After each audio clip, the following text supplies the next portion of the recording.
Yeah, fam, we're dialed. That's back-to-back sweeps. Starting off the week, we are 7-0. Can we do it again today? 3 sweeps in a row? Hey, let's find out. Let's see if we can keep it cooking here on the hardwood. This is the free 3. Let's dive into these plays. I love it, Noble. Noble, I also love your YouTube videos. I watched them while I was gone. That was fire. But getting paid because yesterday we had a full sweep. Mike going under, that was just icing on the cake. Why are we going to go in such a weak AFC South? Unless we have the NBA Blowout Association. Bang!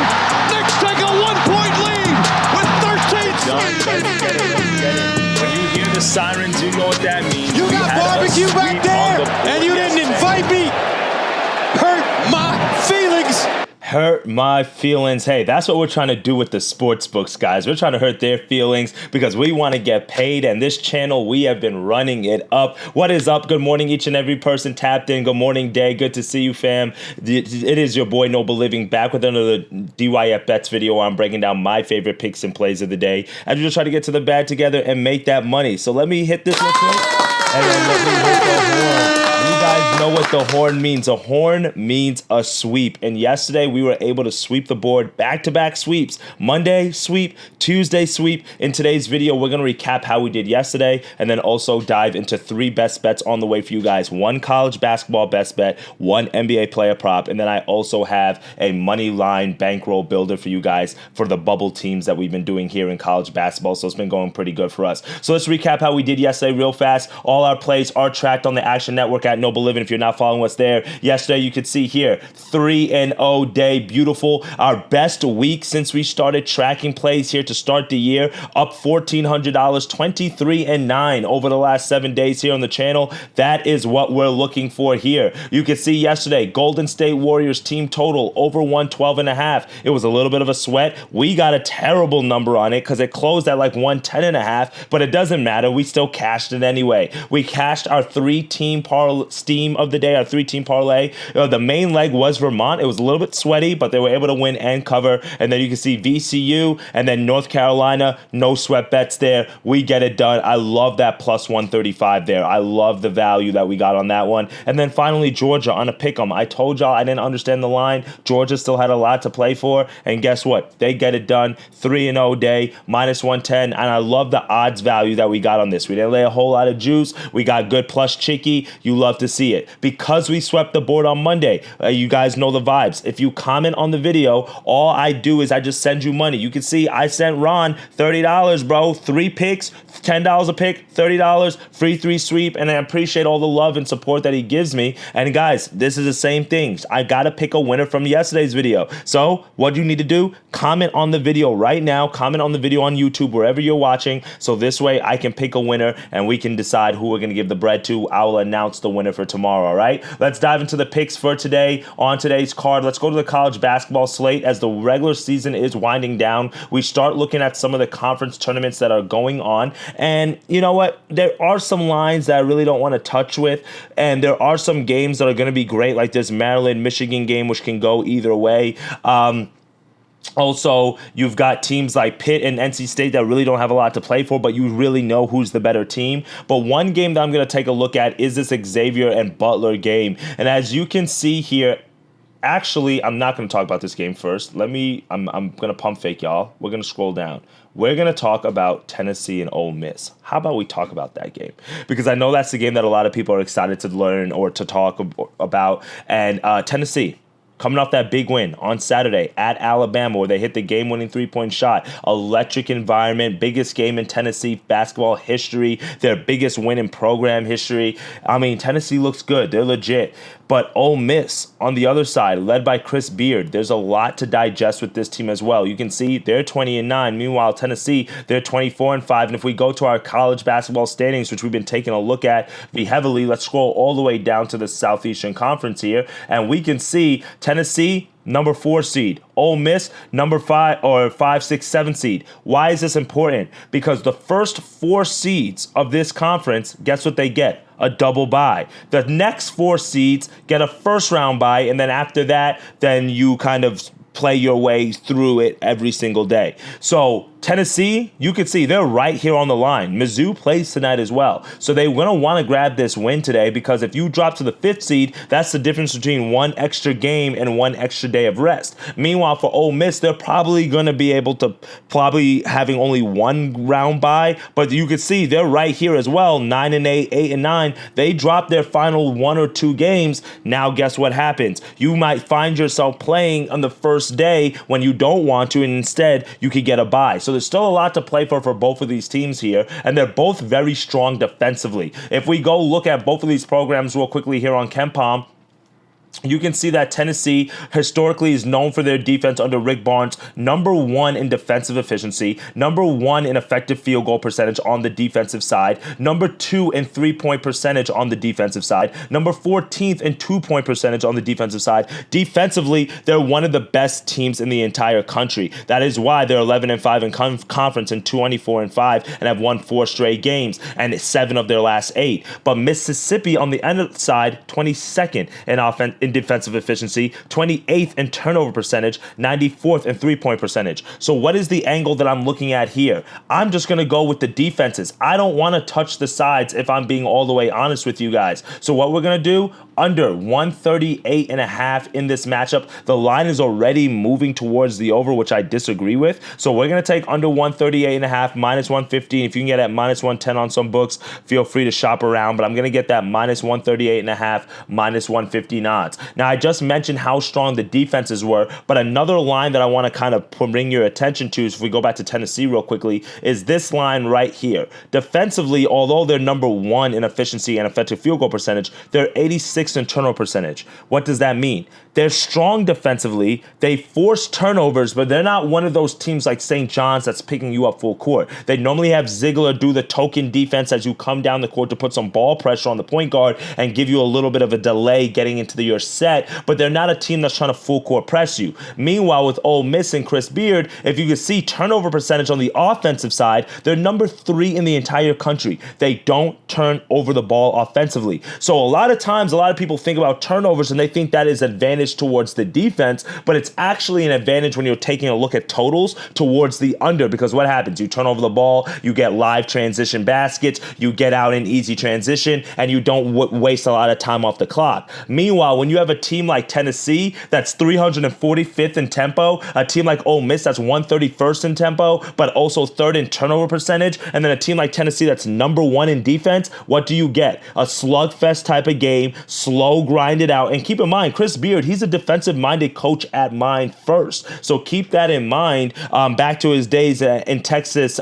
Tech before he went to Texas, right? He's always been that way. And also look at the fact that they're 321st in offensive rebounding percentage. They do not crash the glass. They struggle on the boards, which should also mean one-and-done opportunities, which again leans towards the under here. I'm expecting an old SEC slugfest in this type of matchup here, under 138.5. We're locking that in as our first best bet of the day. Before I go to the NBA pick, let me go to the comments real quickly, guys. I'm seeing a few people here in the comments. What's up, Matt? Good to see you this morning, fam. What's up, Chew? Good to see you. Chew's been dialed. My man's got Connor Bedard over shots on goal. All right, we love to see that, Chew. We love to see that. We need to get a little bit more hockey here on the channel, so I do appreciate you tapping in. Do you guys watch Andy Francia? I don't know if you guys watch him. I think that's how you say his name. The line he does on hockey and the player sniffs, bro, the line combos, those things have been printing money. I've been following him this year to really learn hockey, and I've been taking a few of his bets on the side. Bro, it's been printing. That's a free promo for Andy. I just like his video. I love his personality, and I found him this year, and he's one of the best hockey handicappers that I know in terms of like social media and content. I don't know much, but if you guys know some others, drop some suggestions for me in the comments. I'd love to catch on to a little bit more hockey plays. But let's go to the NBA real fast. And there are a few games on, and I'm not gonna lie to you guys, I didn't really like the NBA card. I didn't find anything that wet my loins. I went to Doink Sports and I was looking at some of their suggestions, and it just didn't move me, man. So we're gonna lay a bit of juice. You might not be a big fan of it, but we're going to take it because the numbers say take it. So we're going to go to this Kings and Nuggets matchup here. And if we look at one player specifically, I'm going to take a look at Mr. Zach LaVine here. And he's been playing pretty well since he's been traded to the Sacramento Kings. You can see here, 22 points last game against the Mavericks, 20 points against the Rockets, 22 against the Jazz before he had that 42 explosion against the Hornets. So we know Zach LaVine is a hooper. We've seen that from his days in Chicago. He's a certified bucket, and now that the Kings are dealing with the hamstring injury to Sabonis, they're probably going to need a few more pieces to help add to the scoring. That's why they got LaVine. That's why they have DeRozan. That's why they also have Malik Monk. They have other guys who can contribute, but it's going to take a committee to kind of pick up for the 20 points that Sabonis gives you. So what's the line that I'm looking at? I'm not looking at the points line. As you can see, he's only gone over this number in 5 of the last 15. His number's a little bit juiced at 23.5, but I'm going to take a look actually at the 3-point line, and it's a little bit juiced. You might not like it, but we're gonna go over. We're going to go over 2.5 3-pointers made for Zach LaVine. You can see here that he's gone over in 8 of the last 15 games. That's a 53% hit rate. If we kind of shorten down the sample size to 10 games, again, still 50%. Last game out, he went 4 of 5 from the 3-point line. Game before that, 2 of 5. Then before that, 4 of 8, 8 of 9, and then 2 of 7. So he's gone over in 3 of the 5 games. He's hooked 1 time. He's averaging 3 3-pointers made over the last 10 and about 7.5 attempts. So the volume is there. Meanwhile, when you look at the defensive line for the Nuggets, defensively, in terms of against shooting guards, we are at Fantasy Pros, they give up the 3rd most 3-pointers per game to opposing shooting guards. So Sabonis hurt, need more scoring, give up a lot of 3-pointers already, and then you're playing at home, the Nuggets are, so that means typically faster paced game because they want to take advantage of the altitude. I like Zach LaVine here in this spot to just give me 3 3-pointers. We know he's going to get the attempts. He's averaging 7.5, 8 attempts. We just need you to hit a quarter of those, and we're Gucci. I mean, if you want to take 3.5, at plus Chicky, be my guest, but I think 3 is right there at that number. Now, I will say it is juiced. You could see on Doink Sports that it was about minus 135. Here on Action, hold on, let me see, 3-pointers made. It's up to minus 140 on certain books. Again, I would shop around. I'm going to lay the minus 140. We've been cashing this week. We've been making money, so we have a little bit of extra few dollars to spare. But I'm going to take the minus 140. I know it's a little bit juice. I've been trying to give you guys value, but I like this line. I didn't like a whole lot of any other player props, and I do think that the Kings are one of those teams right now in the West that still have, they cannot lose and just drop games because Sabonis isn't playing. It's a hamstring injury. He could be gone. He could be out for 2 weeks. He could be out for a month. We don't know how long he's going to be out for. So you're going to need your other players to step up. And I think Zach LaVine, that's why you paid him. That's why you brought him here. Not the craziest of sell jobs, but the numbers say that, it should be a good look and it's a good matchup for him. So our third and final pick of the day, my friends, is going to be, Day sees it at minus 142. Again, it's a little bit juice, but maybe wait around to see what the line moves throughout the day. But I like it at 2.5, and juice only matters if we lose, and we've been doing pretty good. So our last best bet of the day is going to be our bankroll builder, our kind of bubble parlay. So we've been taking moneyline parlays lately with bubble teams that still have a lot to play for with the big dance coming around the corner in Selection Sunday. So this is no different. And I kind of gave you a little preview earlier by mentioning it, or maybe a tease by telling you Xavier and Butler. And the reason why I mentioned that game is because Xavier is a bubble team. If we go to Joel and Nardi's bracketology real quickly, we can see his last 4 buys here are Baylor, San Diego State, Georgia, and Indiana. That win for Georgia yesterday should help out a little bit. His last 4 in, Ohio State, Arkansas, Nebraska, and a Boise State. Meanwhile, his first 4 out, Oklahoma, Xavier, North Carolina, and Texas. Well, we took UNC last night. Well, today, we're going to take Xavier on the road against Butler. Now, you can see the line has already moved pretty significantly overnight. It opened at minus 1.5. Now it's as high as minus 3.5, minus 4 on certain books. I do not like to catch a falling knife. You guys know that.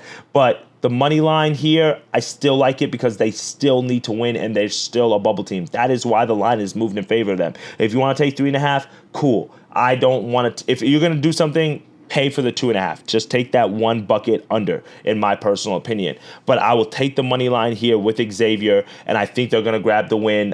In terms of some of the numbers here, let me pull them up real quickly on KenPom. It's really more of a fade on Butler. Xavier's won 5 games in a row. You love to see that. 5 of their last 6, so that's great. Meanwhile, Butler, they've just really struggled. Look at all that red. They're 6-12 in conference, and they started off conference 0-6. They lost 9 straight games in a row in the middle of the season, and they've lost back-to-back games against St. John's, Villanova. This is senior night for them, so maybe they go out with a little bit of pride. But the only teams they've beaten in conference were DePaul twice, Seton Hall twice, and Providence and Georgetown, all the bottom teams in the conference. So no type of quality wins at all for them. They don't have anything left to play for. Xavier does. That's why we're locking them in. So what's the other legs that I'm going to give you alongside Xavier? Here are the last few bubble teams. We've got you guys. We've got Cincinnati, and we've got Central Connecticut. Now, Central Connecticut's not a bubble team. They're in the Northeast. They play in their first round of their conference tournament today, so they should win. They're the number 1 seed. They have actually the longest winning streak right now in all of college basketball. They've been our boys this year. I know everybody likes the Blue Devils in Duke. We like the Blue Devils in Central Connecticut. They're just there to help us get to plus Chicky. But one of the teams that Joel Lenardi has here as his next 4 out is right here, Cincinnati. And who does Cincinnati play today? They take on K-State at home. Now, the spread is just way too big at 8.5. I don't want to lay that. I actually lean Kansas State plus 8.5, plus 9.5 if you want to take just a side in this game. I do think you could take the points with K-State, but I do think that the situational spot says take Cincinnati because they need a win. You parlay those two together, you can see it's about minus 115 odds. So not bad 2-team. And then if we add in Central Connecticut real quickly, then you could see how we're able to get to just around plus Chicky here at plus 103. We're locking that in for 1 unit. So real quickly with Cincinnati here, we can take a look at what they've been doing recently. Again, they're a bubble team. They need a win. They were competitive against Houston. We had taken them plus the points on Saturday. They covered for us even though they lost. But back-to-back wins before that against Baylor and TCU at home, and then BYU, Utah at home, Arizona State at home. I like the fact that they defend the home court. And then again, Kansas State at home before you travel on the road against OK State. These are the last 2 tune-up wins that you really want to get, and then you maybe get 1 win inside your conference tournament. That should maybe be able to propel you into March Madness if you don't get a bid stolen from you. If you get a bid stolen, then there's nothing we can do, right? But you want to be able to pick up these 2 wins here. This will be a good quality quad 1, quad 2 win against K-State for Cincinnati. So you want to get this win. You can see Ken Palmes is a 7-point win for them. And then again, you beat Oklahoma State, carry that momentum into the conference tournament where if you can grab 1, maybe 2 wins, then you can really for sure yourself into the tournament. So that's really what it is. It's a bubble parlay, 3 teams that really need to win today. Central Connecticut in their conference tournament, it's a 1-bid league, so you can't lose. And you can see Lemoyne's 9-22. Xavier, they're on the bubble as the first 4 out, and then Cincinnati's right behind them as the next 4. So we'll get that done. And then our other best bets of the day is going to be Zach LaVine over 2.5 3-pointers made, and then finally the under in Ole Miss and Tennessee, as I'm expecting an SEC slugfest, haymakers being thrown in that matchup. That's what we're locking in for today's episode of the Free 3. I do appreciate you guys for tapping in every single weekday. We're here. It is your boy Noble Living, and again, if we sweep the board for the 3rd straight day, man, we're going to do another giveaway. So what I need y'all to do is comment on this video, and that's it. And we're going to announce the winner for today's, or I should say yesterday's sweep tomorrow, so this way we can give you guys some bread. All right, guys? I appreciate all the love and support that you guys continue to show here on the Twitch, on the YouTube, and let's continue to get to that cheddar, all right? March is here. Tournament time is here, and this is our time to lock in, get in our duffel, and let's start to make some money, all right, my friends? As always, dictate your fate, get to that cheddar, and I'll see y'all in tomorrow's video. Later, gang.